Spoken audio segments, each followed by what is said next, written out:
Welcome to Uncontained, episode 196. I'm your host, Aaron Static Render, and I hope everybody's doing all right out there during entering the second full month of our mandatory stay-cation. Yeah, the shelter-in-place order. I know some places are opening back up, and hopefully that goes smoothly. If you're one of the first back in the workplace, good luck, take care. And I'll tell you what everybody else is telling you. Wash your hands, brush your teeth. Well, they don't say that, but you should probably do that. Wear a mask just in case you don't brush your teeth. And also listen to podcasts on your commute. Yes, get back doing the things you always used to do on your way to work, but try to do it from a safe distance of other people. Today on Uncontained, I got a very cool episode for you. It's a man that's in two bands. The first band is Black Hat Society, and the second is his solo project, Hauk Heidallsman. Yes, his name is Hauk Heidallsman, and he's a very cool musician.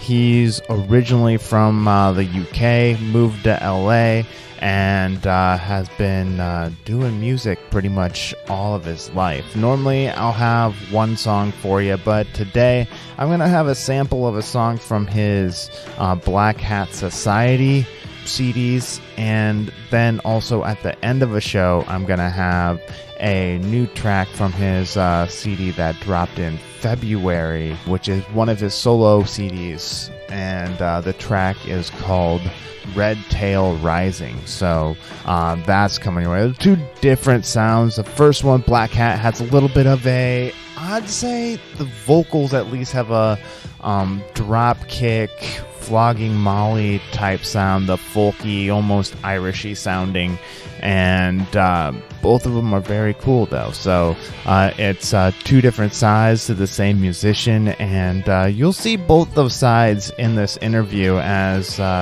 we talk about his roots, how he got started, and what keeps him going, and why he doesn't go for the secure job, and what keeps him pushing on, chasing after his dream, and keep putting out music. Plus, we'll also see what he's doing while he's in self-quarantine. I know he is working on a new album for Black Hat Society, and once that gets done, we'll have to have him back on with his bandmates. So I don't want to keep you waiting much longer, but please, if you're listening out there to musicians, podcasts, comedians, magicians, anything like that, go to their Patreon page, support them in this time if you can, because there's no place for them to go out and perform and make the money that they would doing it. So please hit that up. You can reach Hauk is Bandcamp, and I'll have the links in the show notes. But I like to push that, at least make people aware that streaming music is great, but they don't get much from it. If in this time of need, you can at least maybe buy an album, buy a song from an artist, that would be very helpful to help keep the creation going.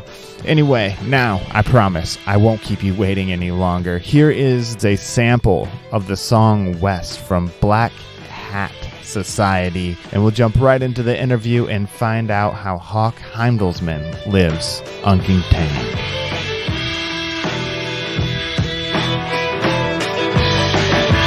Dust blew fast and dust blew high, the dust blew grit into my eye, and I wandered down the path towards a sign that read, "Welcome to Dune Country."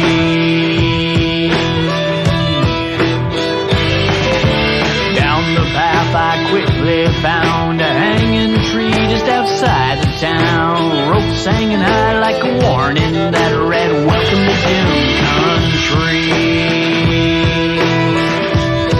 All the ghosts come out at night, always looking for a fight.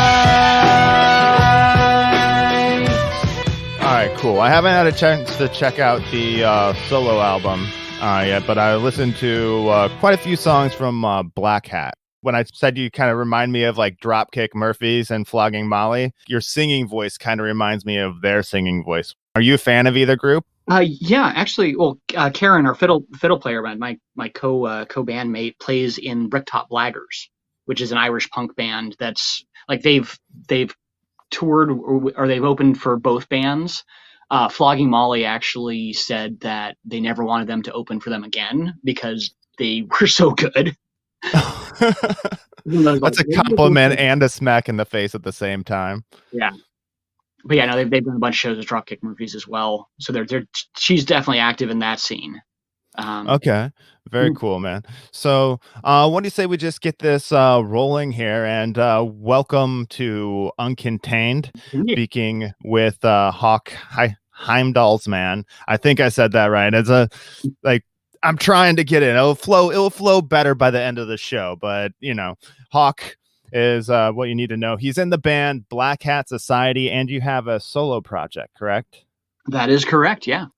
All right, perfect, man. So as we were talking about already, I listened to your music and I kind of picked up, there's a blues vibe to it, a folky vibe, but I also pick up as I said, Dropkick Murphys, Flogging Molly kind of in your voice. I cooked it. I was like, oh, this is awesome stuff. I gotta talk to this guy. I was expecting from the name of Black Hat Society something along the lines of like Black Label Society or something like that, which, there might be some aspects that are similar, maybe the bluesy vibe to it, but all together it comes together to create something unique and I enjoy it. So how are you doing in quarantine today? Well, I'm doing okay. It's been a hell of a past few months. I am quarantined at home. Haven't been leaving except to get food, and I'm a little stir crazy. Yeah, but I've been mostly using the time to work on music. Already got a lot of headway on the next Black Hat Society album going, which I'm very happy about. We've got 13 songs started in terms of recording. I just wrote another one the other day.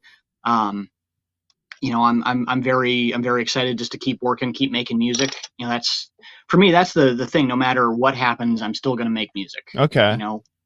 Stuck at home, I'm playing guitar, I'm writing. If I'm not stuck at home, I'm trying to gig as much as I can and record and work with people and pitch songs for TV shows and work with artists and producing this and that. And life is music. Keep on going, have a good time. Right on, man. Right on. I'm glad you're keeping busy. My day job is deemed as one of the essential ones. I work, help support lawyers at a law firm for the day job, which, not exciting. This is more what I want to do. But, it does give a little sense of normalcy and a little less stir crazy at home, getting out during the day a couple days a week. But I'm glad you've been able to turn that into something productive. Now, you have Black Hat Society and your solo project. What makes those two different? I got to listen to quite a bit of Black Hat Society, but I hadn't had a chance to check out your solo project yet. Well, the solo project, that's been going on for years. I just released my 9th solo album, which for being a solo project, I'm basically, I can do whatever I want. Yeah. If I want to put out a metal album, I put out a metal album. I want to put out an acoustic album, I put out an acoustic album. These days, the majority of my writing, I consider it to be alternative country. Okay. Definitely not pop country. There's some traditional country. There's also some heavier elements. For Black Hat Society, people are like, well, how do you describe your sound? And my usual answer is Willie Nelson meets Black Sabbath. Okay, I could kind of see that. For the solo album I did, it was more Black Sabbath with some Willie Nelson. So I definitely kind of flipped it up, a little heavier influence. I spent a lot of time. I play a lot of different instruments. Okay. I'm a guitarist primarily, but I play banjo and lap steel and mandolin and this and that. And for Black Hat Society, I definitely have this little kind of folk orchestra that I work in. So I've got mandolin and banjo and lap steel and Irish bouzouki and all of this, kind of adding layers of texture. And Karen, my violin player, is soaring on top of that. With the solo project, it was a lot more, I hate to say stripped down because I still use a ton of instruments, but it was focused more on the guitar and the lap steel. Just those were the two dominant instruments. Okay, do you play all the instruments in your solo project, or are you like a Trent Reznor in that essence where you record everything, then would hire a band to go out on the road? Or like, how does that work? Bit of both. I'm not a drummer, so I used a session player, Chuck Peterson. Okay. He did a really fantastic job. He's out on the East Coast with, he's got a band called The Adventures of Thaddeus Black. He's toured with a couple of big names as well. I'll use session players where I need to or where I want to. I played bass on this album, but my previous album, I had a friend play bass on a few songs, and the next Black Hat Society album, my friend Dylan's playing bass on it. Karen actually played violin on 3 songs, I think. On your solo project or Black Hat? On the solo okay, project. because I heard like violin on a lot of, or do you call it violin or fiddle? It's the same instrument, but like it gets called different things in different type of music. I would call it more fiddle. Okay, it's interesting. Like I guess it more depends on the style of music that's played with it, correct? Because it's the exact same instrument, just different usage, I guess. Well, it's different stylistically. There's different bowing techniques, different fingering techniques. Although they've done some studies between like old school Appalachian fiddle and Baroque style violin. Okay. And the bowing is oddly similar. So it's like if you go back 400 or 300 years, there's this split in the instrument, and part of it just went to the Appalachians and just stayed there, and the rest of it evolved into modern classical music. Okay. So it's kind of weird that way how things can be so similar and yet so different. Definitely. That's cool, man. So now you mentioned that you have like music in a lot of like TV shows, and like I saw on IMDb that you have been it was something like 16 or something like that, shows that you were involved in like composing and then like sound editing or something like that. Is that correct? Something, yeah. I've done. I've scored a couple features and a bunch of shorts. I've done a lot of post production as well, audio editing. I ran a full music studio for a while, so I did a lot of that work. While the studio was up and running. These days, I just have a little home studio, so I use that mostly for songwriting, and I produce a couple bands here and there. I do some post production every now and then, but it's not really their bread and butter anymore. Okay. We're all trying to pitch songs for Netflix shows these days because that's where the money is. It's a very tough market to break into. I've not had as much success as I'd like. Yeah. But I'm working on it. So, you keep on trying. Yeah, definitely. So when you're pitching that, I guess this is kind of interesting to me. Do you pitch songs that you have made, or do you get a grip of get an idea of what that film is or what that show's going to be on Netflix and write something that you think would fit that? Mostly what I do is write the music I want to write and then figure out, okay, what shows is this going to be good for? Yeah. You kind of given that I have a country flavor to what I'm writing, I pick out shows that are going to be appropriate for that kind of music. Your country songs are not going to go well on, say, an urban procedural. Probably not. But a show that's based in Alberta on a cattle ranch might be a little easier sell. Yeah. It's tough because every music supervisor out there is just bombarded by submissions. So you want to make sure you're not wasting anyone's time. You want to get right to the point. Like, listen, this song, this show, give it a listen. What do you think? Okay, so you do actually try to specify the show that you think it'd be good for. You aren't like, here's a song I think it'd be good in a show. Pick it, put it in whatever show you want. Yeah, you find a show that you like the music in. You think your sound would be good for that kind of show. Music supervisors, they're going to be going for similar flavors for different shows. Yeah. If you're known as a person that does the outdoorsy country shows, that's what people are going to be coming and hiring you for. And it's a lot. It's who you know. It's who you have connections with. You meet directors.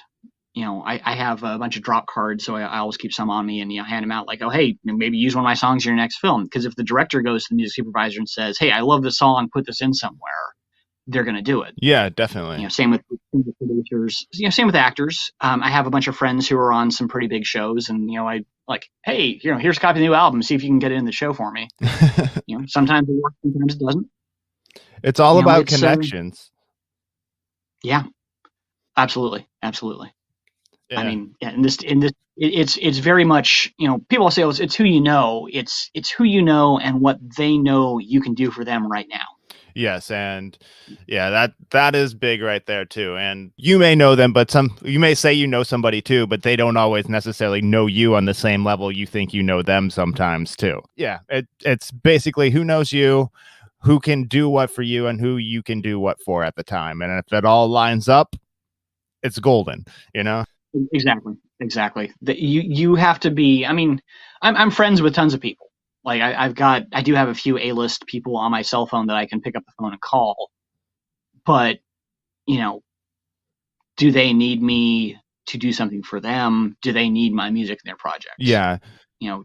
Are they thinking of, am I the first person that comes to mind when they say, hey, I need a song in this? Maybe not. Now, when you're contacting those A-listers that you have, do you do it sparingly? Do you only contact them when you're like, hey, I think this will work for you? Or is it something where you just try to keep in touch with them a little bit to keep on their mind? Well, they're my friends. So okay, they are your friends, not just like professional acquaintances that you know. Yeah, a bit of both. There's some people that I've come across and worked with, and just stayed in touch, but not like. I mean, I don't like to be the guy that like every 5 minutes, hey, check out my new song on YouTube. Hey, check out my new thing on Instagram. Hey, check out this. If I know directly, like, hey, I think you're going to enjoy this. I think this is good for your current project. Then yeah, I'll send along a quick link. And okay, sometimes it works, sometimes it doesn't. It is what it is. And the reason I keep asking so many questions on this, because it's good to know like the finesse of like networking, where to like, you don't want to bombard friends with like requests. Hey, could you do this for me? Could you do this for me? Could you do this for me? Because then they feel like you're using them. It's just trying to find out that fine line where it's like, hey man, I think this would be good for you and us together, or opposed to be like, dude, could you get me this, and this, Well, yeah, you want to be respectful and you don't want to waste anyone's time. I mean, people are people. They have lives, they have business, they have things going on, and their focus is not my life. Yes. As much as I would like to be like, hey, I just wrote a new song. Can you slip it in your show? Or, hey, can you, pitch it to this guy that or whatnot? I mean, you take a chance, but you got to remember people are people at the end of the day. You don't want to lose anyone. Very true. Yes. Not just cogs in the machine. But all right, let's switch modes just a little bit. You said you had your solo project that just came out. Was it in February?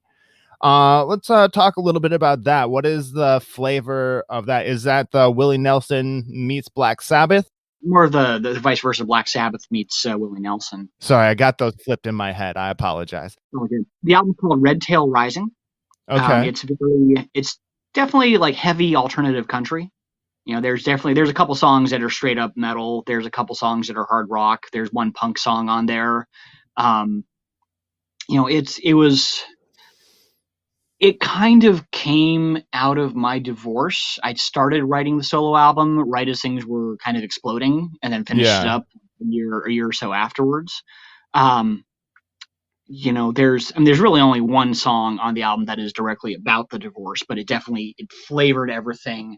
The title track, Red Tail Rising, was kind of about me coming into my own, shedding off the battle scars and, brushing the blood off my wings and saying, fuck it, I'm going to take flight. Okay. So with you writing this over the span of a divorce, like going into the bad part of the relationship when everything's erupting to afterwards where things like, the climax of the divorce and then kind of the more tranquil part at the like as you're starting to accept and get over it, like you said in Red Tail Rising when you're coming into your own. Is there like that roller coaster ride through the album where it's like, okay, you can tell I wrote this during that part, this during this part of the divorce, and then this during the recovery? And is it chronological like that, the way you release it? Not intentionally, no. There's definitely like there's a flow to the album. There's some songs that are it starts off pretty intense, like the first 3-4 songs are pretty heavy, and then it kind of mellows for a bit, and then comes back super heavy, and then mellows again, and then ends on a high note. Okay. And some of the songs, there's a couple songs that are like 9-10 years old at this point that I wrote a long time ago and just never recorded, and there's some that I wrote like right in the middle of everything. And there were a bunch of songs that I started recording that didn't even make it on the album. Probably 6 or 7 songs that we started and just I was like, it's a good song, but it's not right for this project, or this version that I'm recording just isn't working. Put it on a back burner, save it for another project. Okay. I write more songs than I release. And sometimes I'll write a song like, I like it, it's good, it's not ready yet. Fair enough. And I'll come back to it in 5 years and like, okay, let me rewrite the chorus here and try this. And then all of a sudden, okay, it works. Yeah, that makes sense. Or you find that piece that you find is missing, or that life experience that you needed to complete the story of the song, and come back and make it whole again. I'm glad you specified earlier about the kind of style of country, not pop country, not the barbecue sauce on my white t-shirt type thing, or like a lot of the stuff you hear on the radio, because it's the same for like rock music and like pretty much any form. What you hear on the radio mostly is going to be like the pop stuff, the stuff that's charting in its genre. But like you go to the roots of the music that's not necessarily getting played, and that's where I find you find the heart of the music. Absolutely. Have you ever heard of the band Rebel Meets Rebel? I have not. They are actually, it was made up of Vinnie Paul and Dimebag Darrell from Pantera, and they teamed up with David Allan Coe. Nice. And it's kind of, he's talking about the hybrid between metal and country. It kind of reminded me of that album. So it has some like kind of rock tracks on it, some more like almost twangy country parts on it, but it's the two worlds combining and creating something. If you want to, I think it might be worth checking out for you. It's Rebel Meets Rebel is the name of the band. I don't remember what the title of the album was, but it was one album they put out. Nice. So like, what would be some of your people that you listen to get inspiration, that you draw influence from? There's a ton of music. I do listen to a lot of things. Every now I'll be driving, I'll have my phone plugged in, it'll bounce from Megadeth to Taylor Swift to I do listen to a ton of different stuff. I mean, I've got some Nickelback and the Glee soundtrack on my phone. Interesting. Just because sometimes, a good song is a good song. I mean, I don't consider myself a fan of Nickelback, but they've had a couple songs that I do enjoy.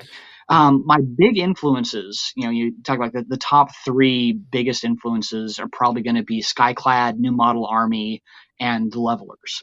They're three British bands actually. Okay. But they are kind of in that late 80s, mid 90s, and of course, to present day, punk and metal with a huge folk influence. Skyclad was straight up folk metal. Like they had a fiddle player doing thrash metal with them. Really? I'll have to check those guys out. Huge fan. I've gotten to know people in each band over the years. Also, Captain Tractor from Canada. They're another big influence. They're more roots rock.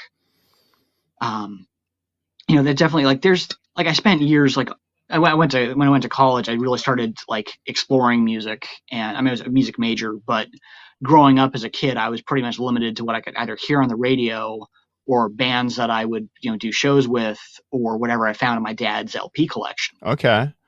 And where did you grow up? As a kid, I grew up in London, but I went to high school here in LA, Okay. and then I went to college here in LA.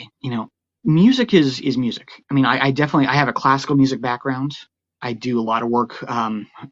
I keep a couple different. I don't have like a 9 to 5 day job. I do a lot of freelance independent work, but I work with 2 orchestras as a stage manager. Okay. So I hear a ton of classical music every year. Obviously not now because everything's shut down, but um, I've studied classical music, and there's a lot of times I'll sit down, I'll be writing a song, and I'll analyze my own melodies. I'm like, okay, what can I do to make this more interesting, more better, more like what would Mozart do? What would Beethoven do? How would you take that melody and structure it so I mean, like I could sit down and analyze Eine kleine Nachtmusik as if it were like a pop song, Okay. because that's what it is. Mozart wrote a string quartet that he was like, okay, what can I do that's going to be super catchy, get stuck in people's heads, and make them want to hear it over and over again. And you can break down the melodies and take the same kind of concepts and apply them to songwriting. Okay, yeah, definitely hear that. And I also like one thing I've noticed, had musician friends tell me and everything too, that classical music and metal, like not the power chord metal, but like the scalistic metal where they shred on guitars are the two most similar out of the two right here. Like metal is the most similar to classical music out of what music is out today. Because if you take away the distortion from a lot of the guitars and stuff, you'll have like not necessarily Flight of the Bumblebee, but something similar with it, There's a lot of like the neoclassical shred guitarist that has spent time studying classical. I mean, I have a lot of friends that keep telling me like, oh, like you got to check out Lindsey Sterling. She's a great violin player, and I have to chuckle. She actually took lessons at a music school I work at. Okay. But she'll take like her songs are like she'll take some of Bach's riffs and just kind of jam on them. Like she's straight up taking from Bach, simplifying it, and adding a dubstep beat to it. But she's taking those hooks that people love and just kind of running with them. That's interesting though. That's an interesting innovation to it. Like Bach and dubstep. Yeah, I mean it's been done before, but she found the way to market it. Yeah, because she's a young, attractive lady who does these great YouTube videos that are full scale productions, and people love them. And then she takes that show on the road, and people go nuts for it. And it's not my thing, so to say.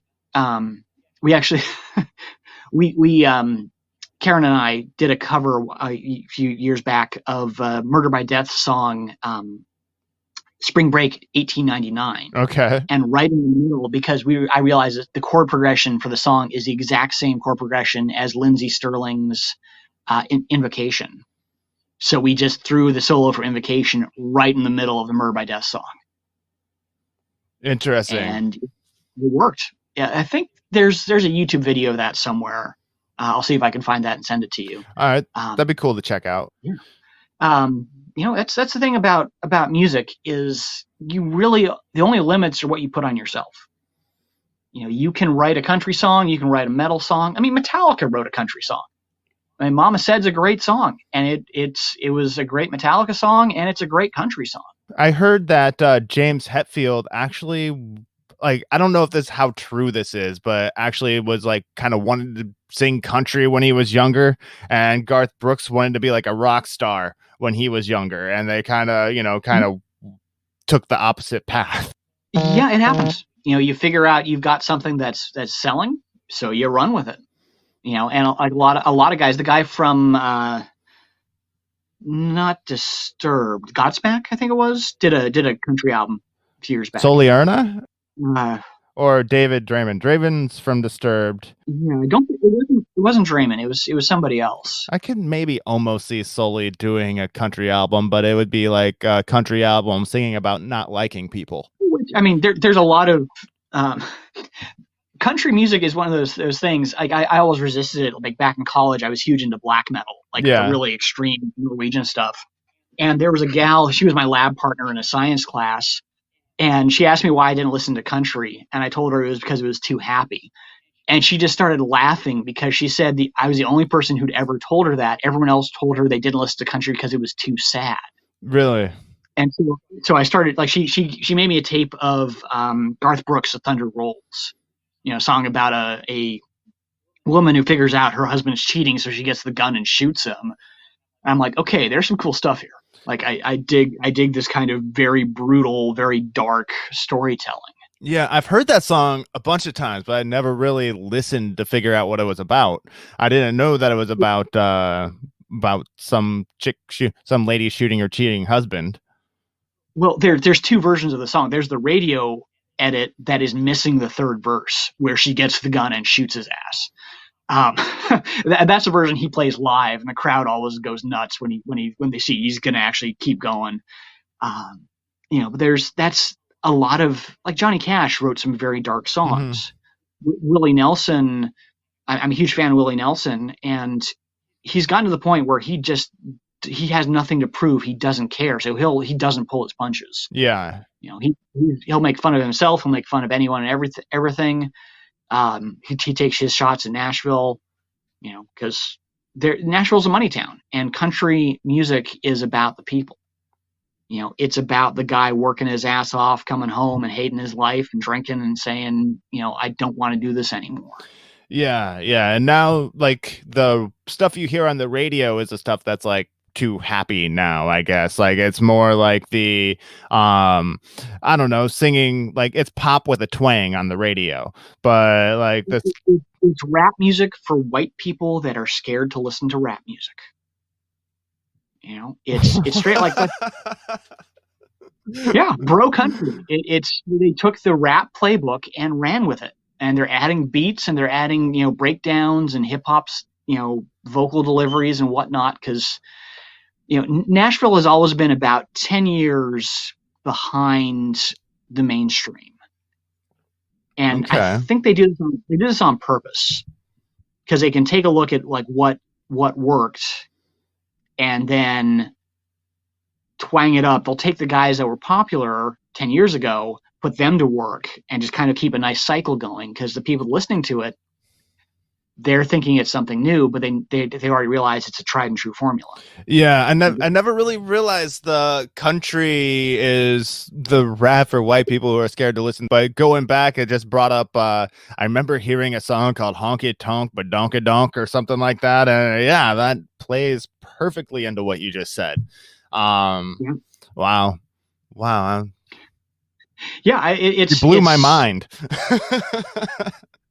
I think actually I stole that from, I think it was Steve Earle. He said it was rap. Pop country is rap for white people that are scared of black people. And I mean, it's kind of brutal when you think about it, but like bands like Florida Georgia Line. Yeah. They're straight up, they're doing rap music with twang. And Luke Bryan, he's doing that kind of R&B hip hop with a little bit of twang. And it drives me nuts, because some of the songs are very catchy and well crafted. Yeah. And a lot of them can be just stripped down to the basic woman in painted on jeans, drinking beer and dancing for me. And there's that overwhelming misogynistic sexualization that I personally just can't stand. Yeah. I'm single. At least until the quarantine, I was going out and dating and, having fun and, meeting all sorts of interesting people, and, made a lot of great friends, met a lot of interesting women, but I don't want someone who's just a piece of ass in tight jeans who's going to look pretty for me. Yeah. I want somebody who's going to be my best friend, who's going to have my back, who's going to be awesome and sweet and kind and has great personality and has a super smart brain. So hearing something like Country Girl Shake It For Me is straight up nails on a chalkboard. I would rather listen to nails on a chalkboard than a song that just basically says, hey girl, you're super fine, shake that booty for me. Yeah.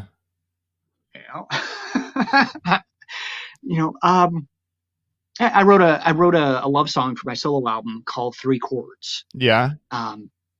There's a famous quote. Willie Nelson says it a lot. All you need is 3 chords and the truth. So I kind of took that idea and ran with it. I wrote a love song, actually for a very dear friend of mine. I've known her for 20 years, and I basically wanted to say,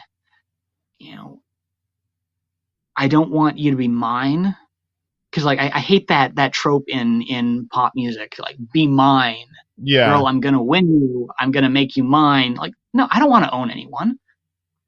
I want to make us ours. It's a Okay. partnership. It's a joining of 2 people. It's building something together. And it's not just a matter of I'm going to win you and then everything's going to be fine. It's a journey. It's a lifetime.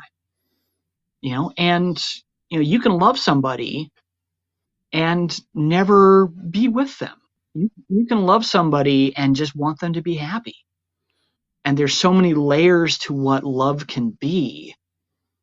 I've got I was talking to a couple friends of mine. I'm like, there's half a dozen women I know in my life right now that I could, with no hesitation or regrets, marry them tomorrow and know I would be happy for the next 70 years. But notice what I said there. I would be happy for the next 70 years. Okay, but you're not sure about them.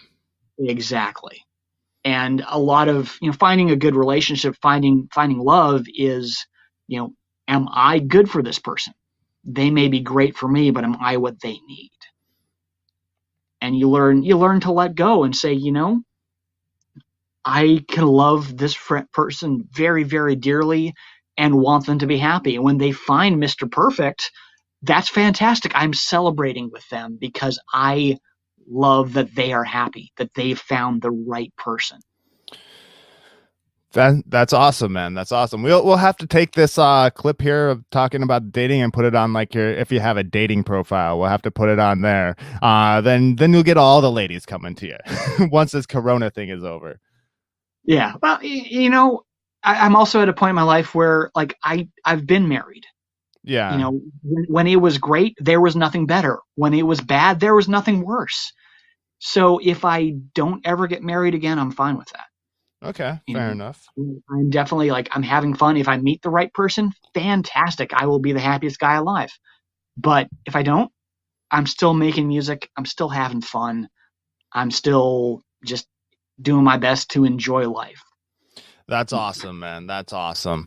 Man, that's a good attitude to have, I believe. Just like go out there, almost, I don't know, my version of Buddhist in a way. Just let it just be, just it is what it is. Have fun doing it. The have fun doing it might not be part of the Buddhist mantra, but that's what I added to it. Well, I mean, you look around. I'm definitely I've spent years studying, philosophy and politics and religion and all the subjects you're not supposed to talk about. Yeah. And there's so many people that are obsessed about, heaven. There's the big evangelical. Well, you have to be, saved so you can go to heaven. Everything will be perfect there. And I look around. I go out every morning and stand on my front porch. Heaven's right here. This is Earth is an amazing, beautiful, wonderful place. I'm here in Los Angeles. I'm up in the valley. I've got a pretty good view of mountains on both sides of my house. Nice. There's at least the past couple of weeks, crystal blue skies because half the town ain't driving, so the pollution's cleared off. We're a quick hour drive from the ocean. We're an hour drive from the Angeles National Forest or the high desert. Yeah. There is so much wonder and beauty. And even if you don't go out to nature, you go to Hollywood. The Whiskey A Go-Go. It's a beaten down, dirty, sticky floored place, but you walk up on that stage and you're standing on holy ground. Those are some of the best venues though. It doesn't matter that, when you're loading in, they turn the lights on and, you see what a dump it is. But the moment you walk on that stage to play, you're standing where Jim Morrison stood. You're standing where Metallica and Guns N' Roses and, any band that's you're playing where I think Led Zeppelin played there back in the day.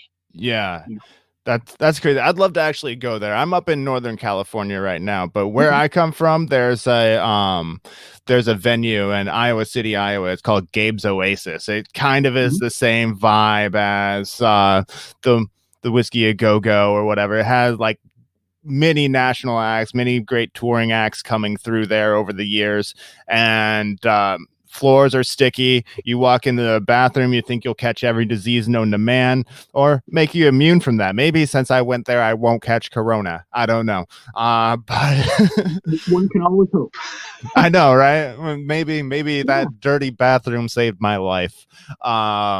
But it's those places with that character where you walk in when no band is playing and you still feel the energy that all the bands have brought there before. You're like, there's been stuff that's happened here.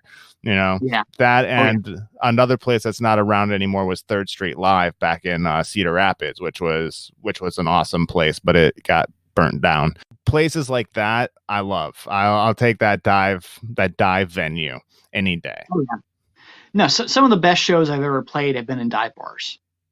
I did a show a year and a half, maybe 2 years ago.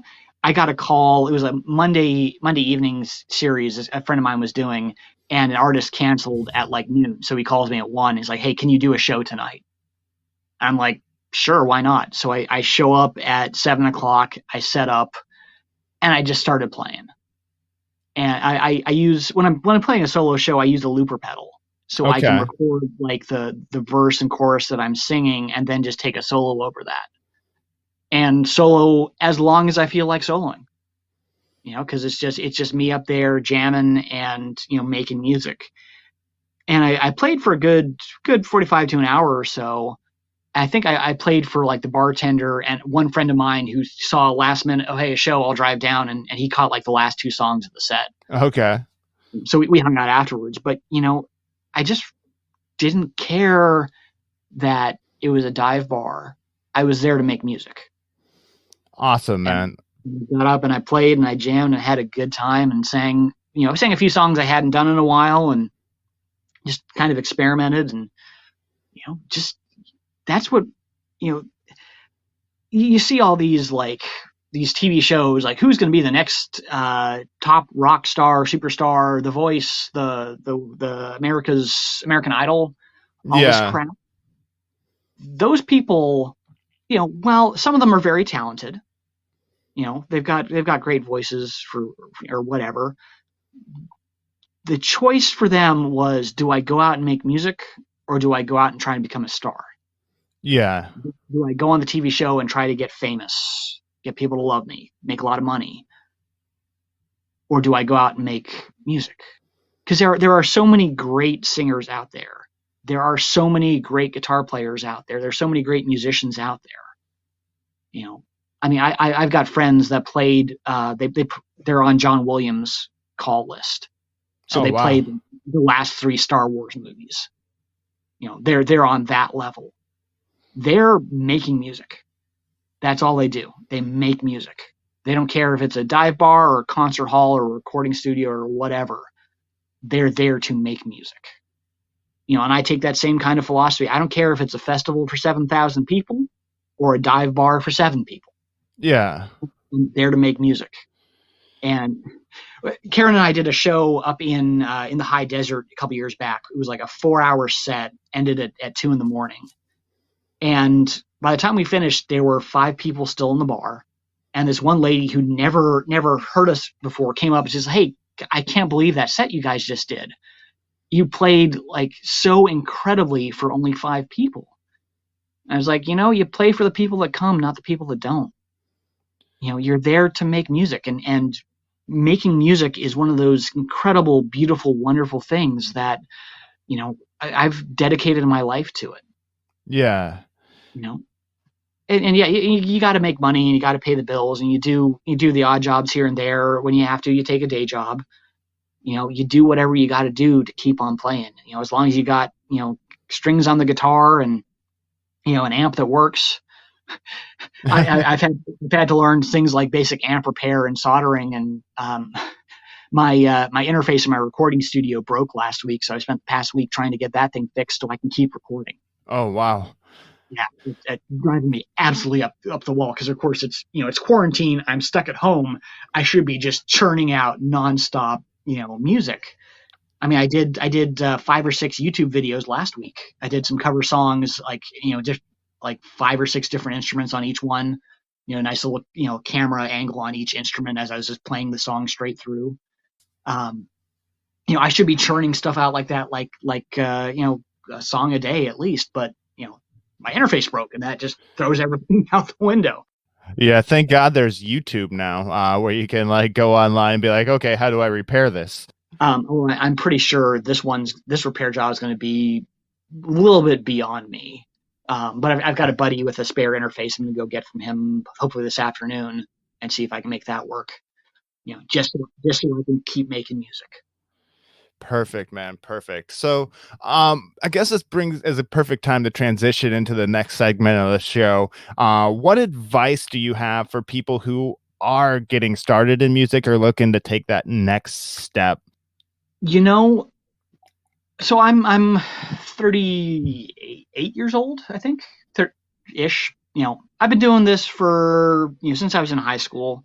So I've been making music for about 20 something years. Okay. You got to be honest with yourself. You gotta put the time in. You gotta practice. You gotta make sure your craft is solid. If you're a singer, take voice lessons. Make sure your breathing is good. Make sure you're not hurting your voice. Make sure you're doing the right thing. If you're a guitar player, make sure you're putting the time in to practice and learn and study different styles and different influences. There's so many. You got to know the basic craft. There's a lot of artists that I produced that, they write a song and they don't realize it's in a bad key for their voice. Yeah. It just for whatever reason doesn't work. So while I'm working in pre-production, I'm like, okay, let's try capoing this to a different key and try singing it a little lower or a little higher. And we start finding where it's going to fit their voice. You've got to be able to really look at yourself honestly and say, am I making the best possible music I can? Definitely. I go back and listen to my first 2 albums, and I just kind of cringe at what I was doing with my voice, because it wasn't really until my 3rd and 4th album that I started taking voice lessons and learning how to sing. And things like the human voice, it's a muscle. For me, I didn't really start being happy with what I was singing until 2 or 3 albums ago. And it took me years to really find where my voice was. Sometimes that happens. Sometimes, it's going to be hit or miss. But you got to put the time in, and you can't give up. I know a bunch of artists that I've worked with that they put out 1 album, and they had a great CD release show, and they did a couple other shows, and they sent out copies for reviews and for placement and whatnot, and didn't get any response, so they quit. Oh, wow. And it's like, dude, that's you do this because you love making music. That is the only reason to get into this life, is if you want to make music, make music. That's great advice right there too, because if you're going into anything, whether it's music, podcasting, stand-up comedy, expecting to get famous right away, it's a long road to that point, and you might not ever get to that famous part. But if you just enjoy doing it, it will still be rewarding. Yeah, fame. I mean, what does fame mean anyway? I mean, I'd like to tour 6 months out of the year and play the Forum and the what's the big venue up in San Francisco, the stadium there. There's a few up here, there's the new Chase Center now, which is where the new Warriors place. It's in San Francisco. It was Oracle, but yeah, there's lots of venues up there, like there is down in LA. I'm sure, like Staples Center, stuff like that.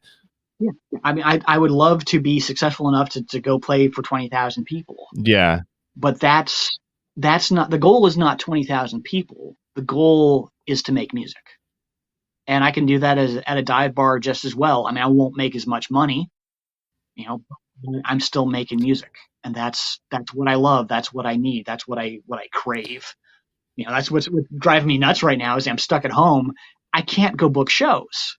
I would I've got the time to go out and play every dive bar in the high desert. Yeah. And you can't do anything with that time except for, create music. So once you get that part fixed, you'll be on your way to making more music. So that is some really good advice, man. Now, what are you currently doing to promote yourself? Like, that's one thing that you can be doing now that you're stuck home. Some obviously you're on this podcast, but anything else that you typically do to promote yourself?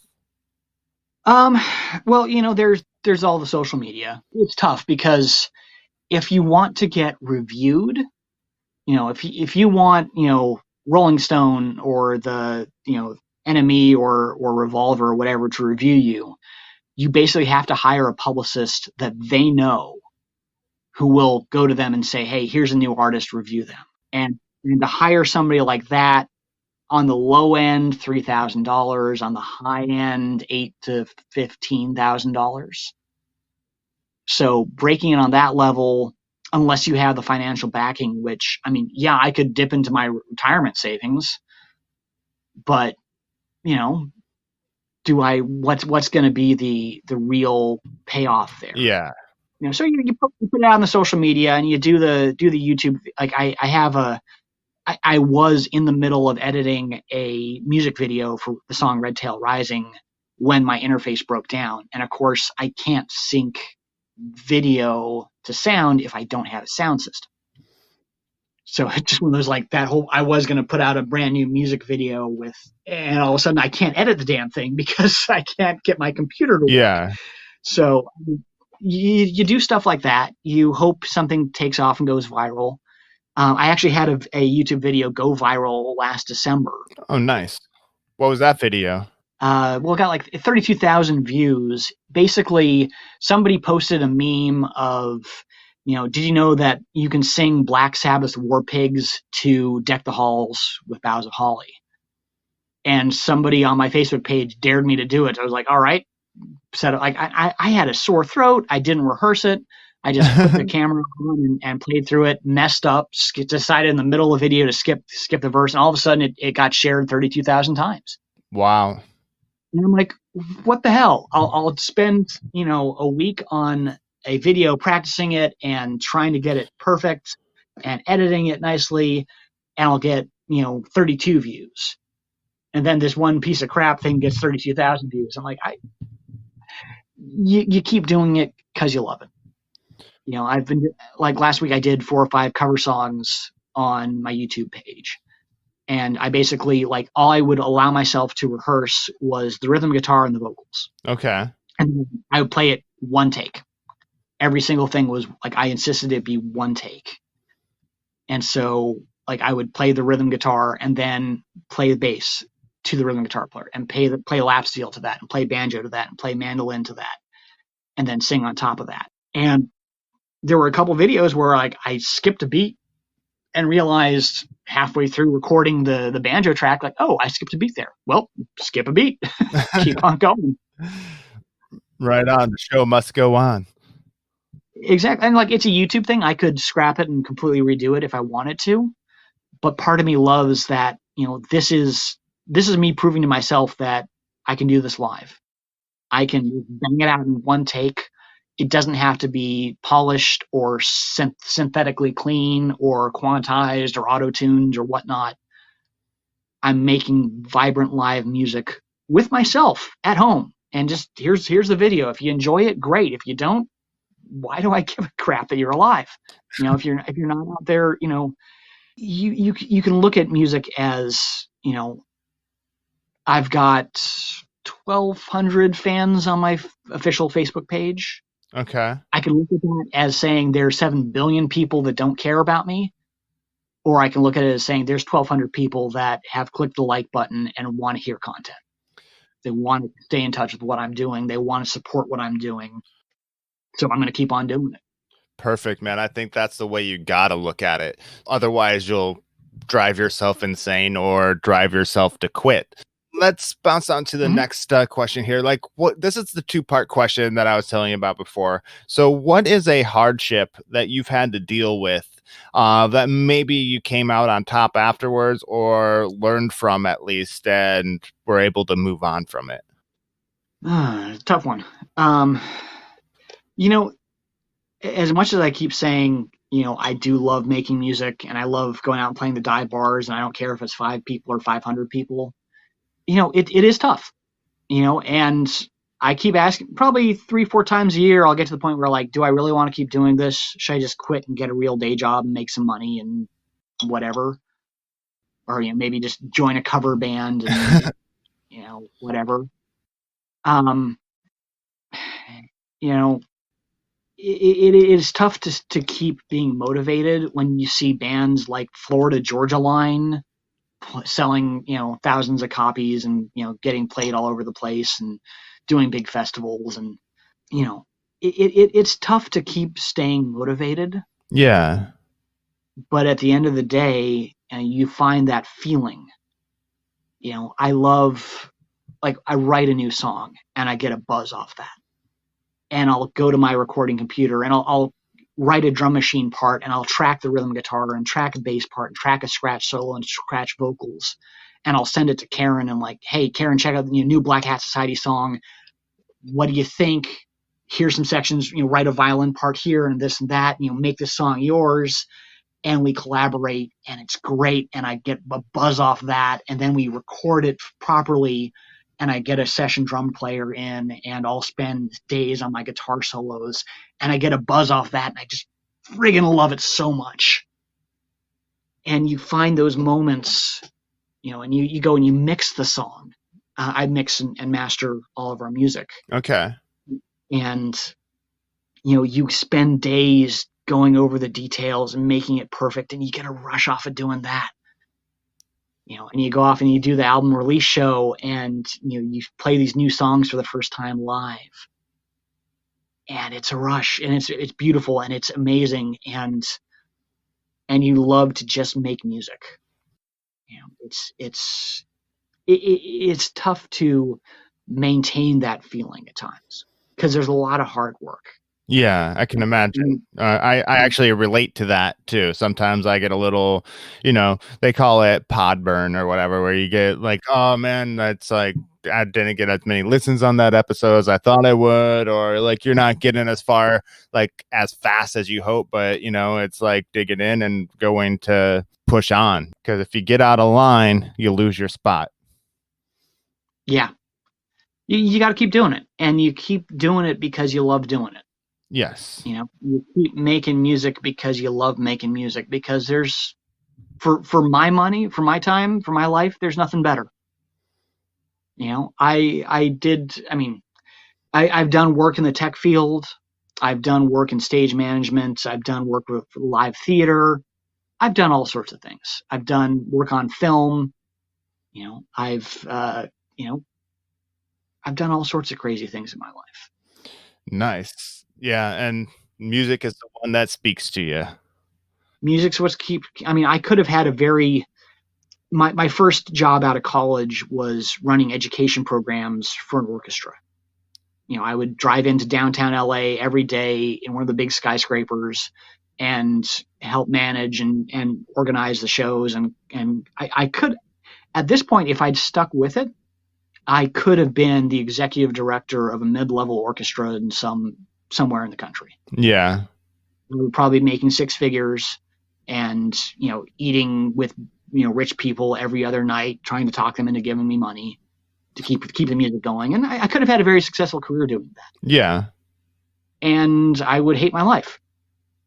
I would absolutely hate my life. And I've got very dear friends that took that career path and are now running major orchestras around the country and are having a great time. That's what they love doing. Yeah.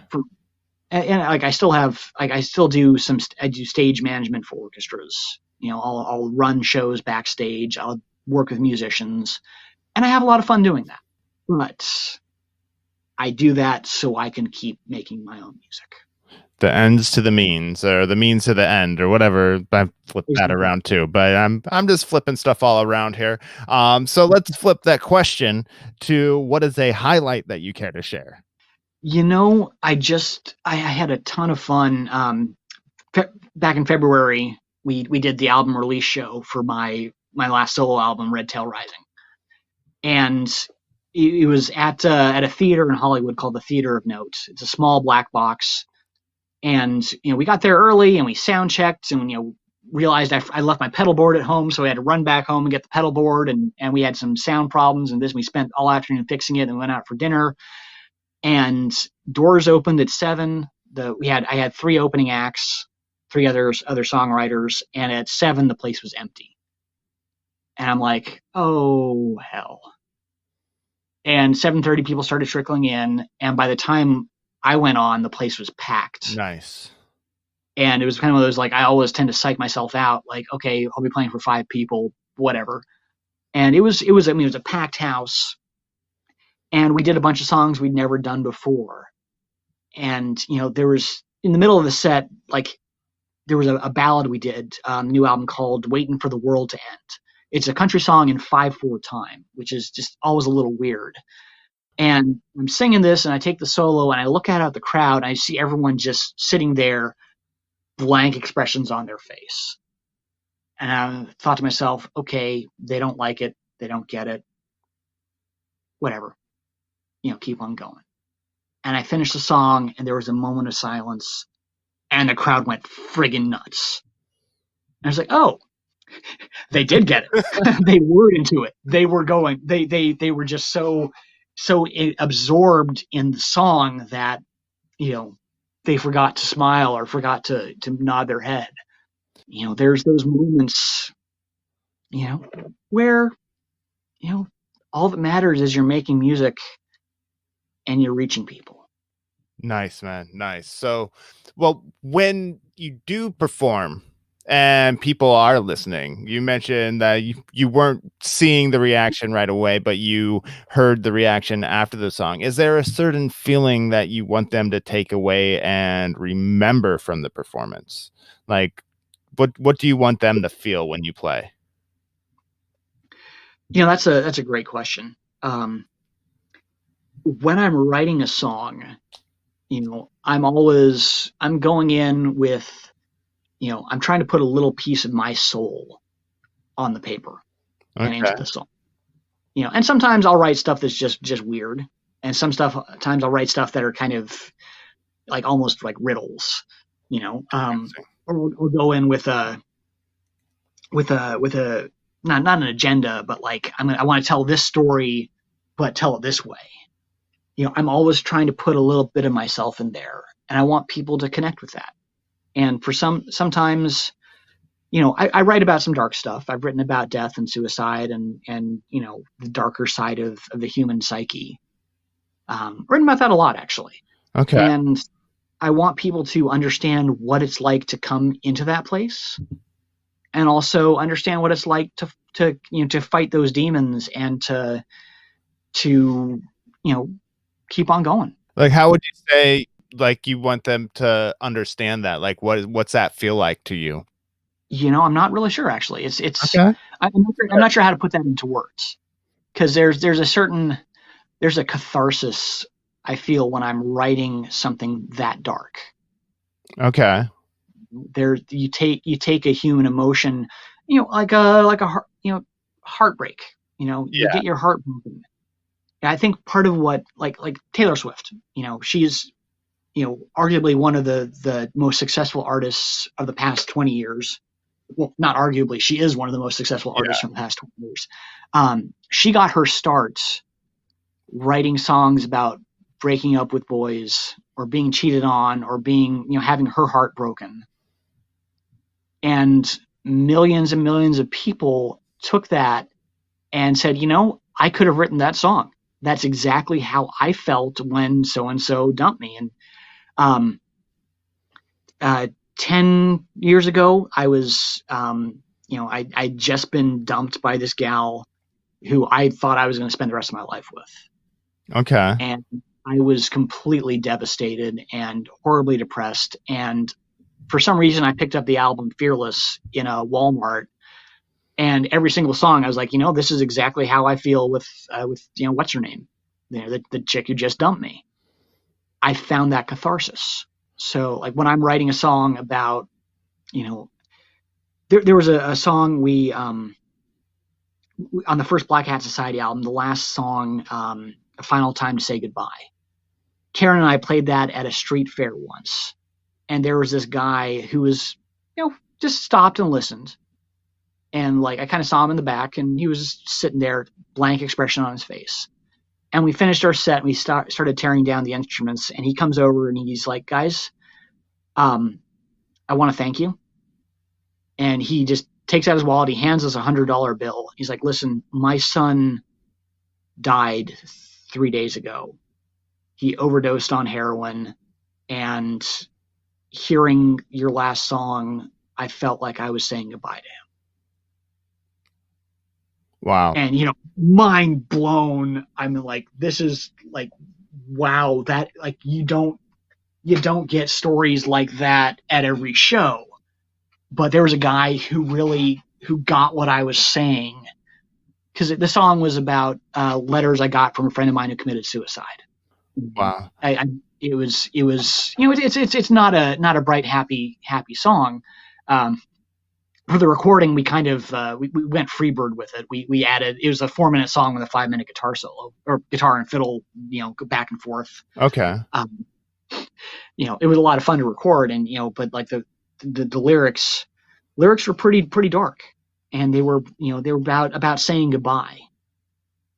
Sometimes there's that catharsis, there's that feeling that you can give to somebody, and they can take it and listen, and it means something to them. Yeah, definitely. I've had that experience with a few songs myself. Like there's I don't know if you're familiar with the band Seven Dust. Yeah. Okay, they have a song called Angel Sun, which is actually about the lead singer of the band Snot, who died in a car accident and stuff. But I actually saw them in performance like twice, when like I had people that were in my family that had like passed away, like right before going, like either finding out or like right after finding out or before going to a funeral. Like my grandpa passed away and I heard that song in concert, and like my cousin, and I heard it the like day or night I found out about that as well. So it was just kind of like that moment that guy came to you after hearing that song. It was like, okay, that song really like hit home tonight, so you get that connection. So I understand like that catharsis, that feeling that you can get from a song that just connects with what you're going through. Yeah. There's so many different, there's a finite number of words in the English language. There's like 20,000 words in the English language, but the breadth of human expression that we can do with those words is infinite. Same with music. There's people that find catharsis in death metal or black metal or country or classical. Penderecki just died. He was a famous classical composer, and his horn trio is if I were to describe performances that have changed my life, listening to his horn trio is definitely up there. It's brutal. It's ear piercing. It is one of the most devastatingly intense pieces I've ever heard. And it's 90% of it is him trying to make violin, piano, and French horn sound like nails on a chalkboard. Trying to? Okay. Yeah, it's a very avant-garde contemporary piece. I mean, he went absolutely nuts. It's also one of the most incredibly difficult pieces to play. I was working a show where we did that, and the violin player actually brought a page turner because her part was so intense she couldn't stop to turn her own pages. Okay. The French horn player, like I knew the show was coming up, and he pulls me aside a couple months before. And he's like, listen, this is the hardest thing I've ever played.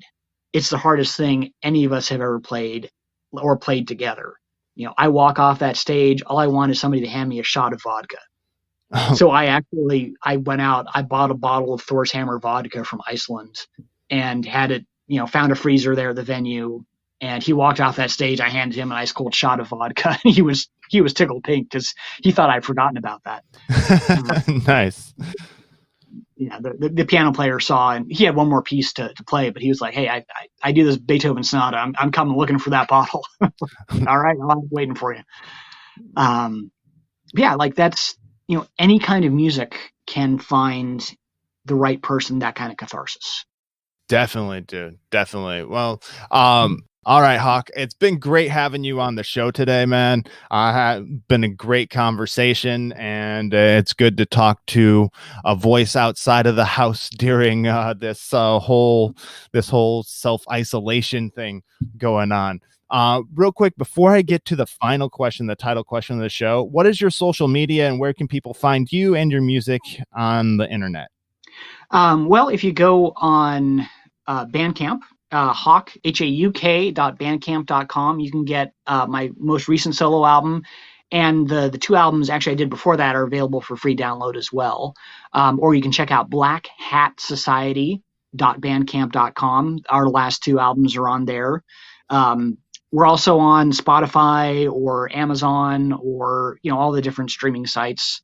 We don't really make money off of those because streaming doesn't pay for crap. But hey, I don't want people to listen to my music. If you can buy an album, great. If you can't, stream it and enjoy. We're on Facebook.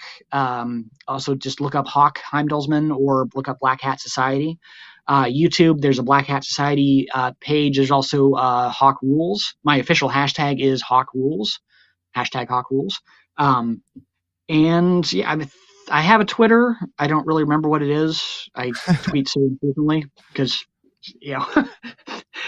I mean, yeah. Or just find me on Facebook, send me a friend request, and say hi. Okay, I'm always happy. Sounds good. And I'll put the links in the show notes as well so people can find them and they can find you and hear your music. So I have one final question for you. It's the title question of the show. Hauk Heidallsman, how do you live uncontained? We live in a world that has walls. Everywhere you go, people are putting up walls, putting up barriers, putting up, barbed wire, saying fit in this box, fit in that box. I live my life the way I want to live my life. Nice. I make my music the way I want to make my music. I write the songs I want to sing. I sing the songs that I feel need to be sung. I play my guitar the way I want to play my guitar. I could very easily quit, get the day job, put the money aside in the 401k. Screw that. You live, you ask yourself, what do I want out of life? What do I need out of life? What are the things that are going to make me happy, make myself fulfilled? It's not staying within the walls. It's living free. Nice. It's living well. My name Hauk, literally, it's Old Norse, but it translates as hawk the bird. And every time I'm out there in the world and I see a hawk soaring, my heart soars too. Because they don't let anything as simple as gravity even keep them down. That's how you do it. You live uncontained. You ask yourself what you want out of life, and then you go for it. Because there's so many people out there that'll tell you, no, you can't do it. But who cares? Go for it anyway. I like that. I like that a lot, man. Live free like a hawk. And soar above gravity. I like that as well. All right, man. Once again, thank you for coming on the show. I've had a great time talking to you. And I'm looking forward to checking out your solo album, which is out now. And once you get back recording, this new Black Hat Society album will be cool to check out as well. I have one final thing for you to do. and that is sign off the show. Hauk, will you do me the honor of signing off the show today? I will. First of all, I want to say thank you very much. This has been a great conversation. I've really enjoyed talking with you. Let's do this again sometime when we get the new Black Hat Society album. We'll grab Karen and have a 3-person talk if we can. That'd be awesome. Thank you to everyone who's listening. I am Hauk Heidallsman, and I live uncontained. And that does it for another awesome episode of Uncontained. Thank you to Hauk for joining me, and thank you guys for joining in and listening as we talk about what's going on here, how he's trying to be productive during this whole stay-in-place order at home. Hopefully he got his interface fixed so he can record more music and finish the new Black Hat Society album, which I will have to have him and Karen back on to talk about here once that comes out. So keep tuned for that. I will keep you posted. Thank you for listening as always. And now I know everybody's doing a lot of Amazon shopping, as you know, even a little more than normal since everybody's at home and nobody wants to go out to the store. The only thing I ask of you is if you could please support the show, not asking for any cash out of your pocket, but just go to uncontainedpod.com and click on the Amazon banner at the top of the page and make whatever purchase you would normally make through Amazon, and have that come back, and I will get a small percentage of what you buy, and that helps support the show and helps make this possible for me to keep talking to you guys. So I appreciate the help and everybody listening. And coming up as promised is the title track off of Hauk Heidallsman's new solo project, Red Tail Rising. That's coming your way right now, so crank those earbuds up, and until next time, live uncontained. Who speaks for the dead? Live and move on, lives to be led. I can't find fault in that. Who grieves for the fallen? Place your bets, we're all in, and the wheel spins to black. Don't sing the songs you wanna hear, sing the song that must be sung, sing the songs that conquer fear. The end has not begun.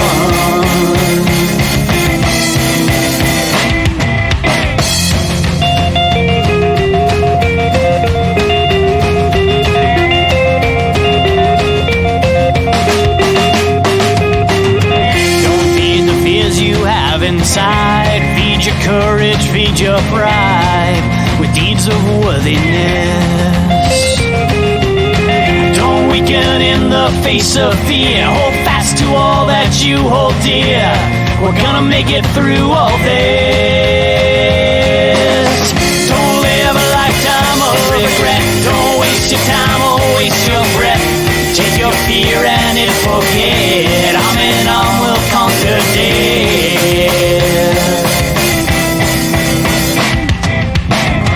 Falcon feathers on my back, no surrender, just attack. I have just begun to sing my heart, my soul, my everything. Embrace the wind and start to sing, blood dripping from unbroken wings. Red tail rising.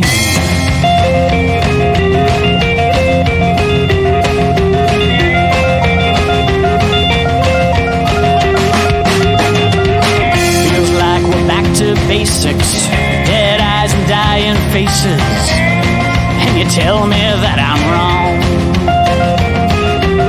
But I'd rather be wrong than be like you. I never met anyone so untrue. It ain't for you I sing this song. Aurora glowing in my sights, spread my wings, I'm taking flights. 1,000 wrongs to be made right. Tomorrow begins tonight. Falcon feathers on my back, no surrender, just attack. I have just begun to sing my heart, my soul, my everything. Embrace the wind and start to sing, blood dripping from unbroken wings. Red tail rising.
Just attack. I have just begun to sing, my heart, my soul, my everything.